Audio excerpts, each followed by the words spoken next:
Another inspiring story from Solapur in Maharashtra. Ranjit Singh Disale, a primary school teacher who received the Global Teachers Prize in 2020, and he actually was one among the 9 who won, and he distributed his prize money equally amongst all the applicants, all the people who were in the fray. He has now been appointed as the World Bank Education Advisor from June 2021 to June 2024. Now, Disale was also chosen as a winner of the Global Teacher Prize in 2020 for his efforts to promote girls' education and also kickstart a QR-coded textbook revolution in India, which has become a pan-India practice. Now, we also have the man joining us now at this point.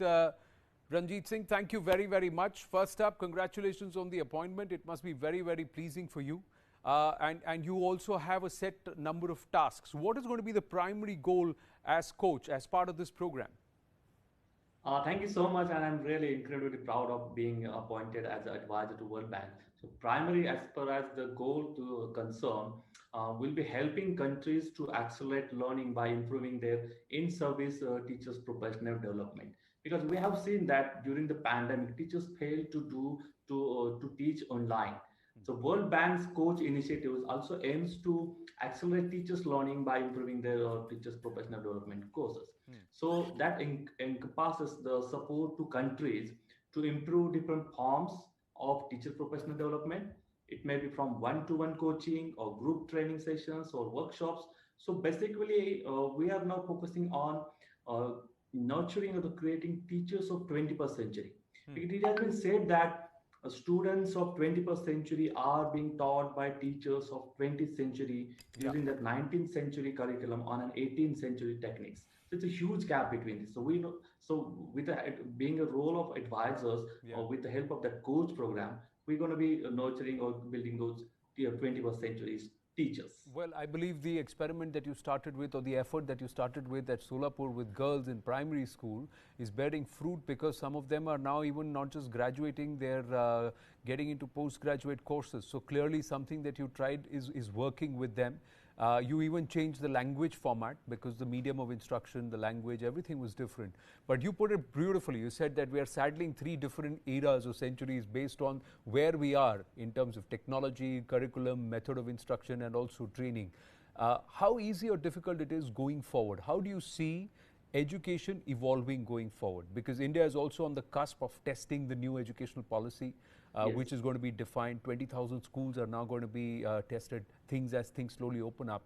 But somewhere it also looks like, you know, this physical interaction along with that technology is going to play a big role. There is going to be a lot of virtual interaction. Yeah, looking at the future of 2030 or 2050, we need teachers, those who are empowered, those who know how to use technology.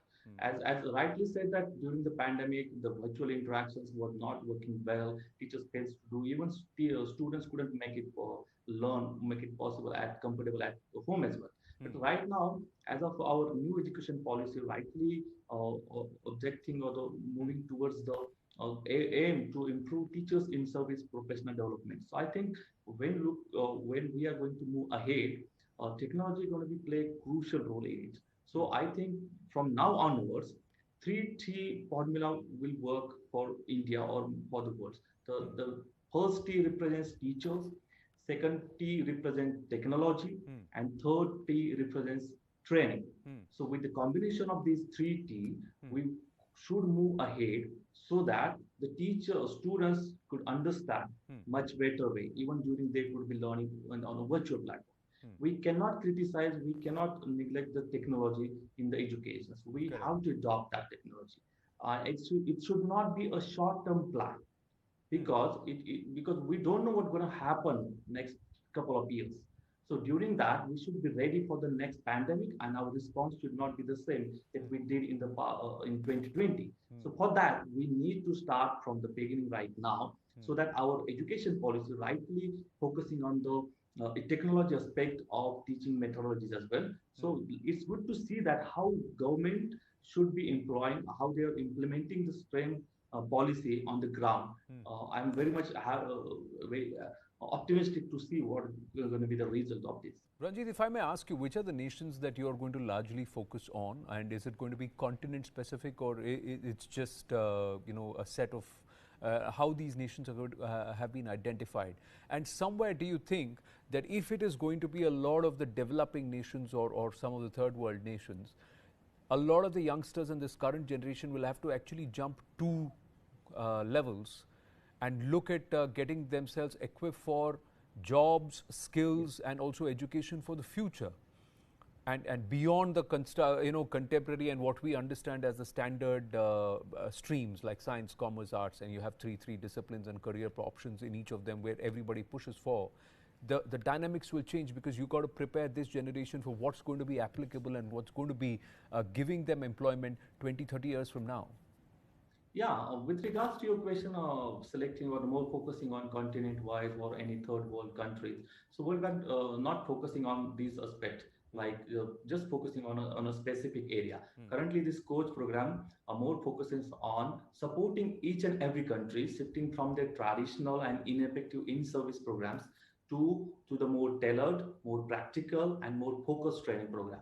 So we want every teacher across the world should be on the same platforms. Their standards should be the same. Okay. Now talking about students' perspectives and how we should empower them so that they could build or they could equip with the specific skills so that they could earn the jobs they need. So answer lies in the our system itself. So one or other countries cannot answer ourselves. So we need to redefine our curriculums as well. We need to redefine the teachers' training and all the things that we do with respect to the education field. We haven't invested much in teachers. Yeah. We need to invest in teachers' professional development. We need to invest in their own learning. So once we start investing in teachers, so that their experience, their knowledge could be reflected or to be transferred to the students, and then we can get that number of students, number of what you can say, the human resource that country requires. So I think answer itself in the teachers' professional development. We need teachers, great teachers, those who are capable of delivering what exactly country needs. So for that, this coach program and the advisor committee is more focusing on. Well, a conservative estimate itself shows that India itself is short of at least 100,000 teachers, if not more, across our country. And a lot of the teaching is actually contracted, and you have youngsters, students, and contractual teachers who are coming there and instructing students in tier 2, tier 3 cities, rural India, which is not actually following a particular curriculum. And where is the holistic development? Because it's cyclical. Final question, Ranjit, isn't it? That students of today will become teachers of tomorrow, but it's the teachers of today who have to teach or groom the students right now so that they become good teachers tomorrow. Yeah, we need to attract the youth to become a teachers. But what exactly right now we are doing? We are preparing our students for the past or for the yesterday. We are not preparing our students for the future.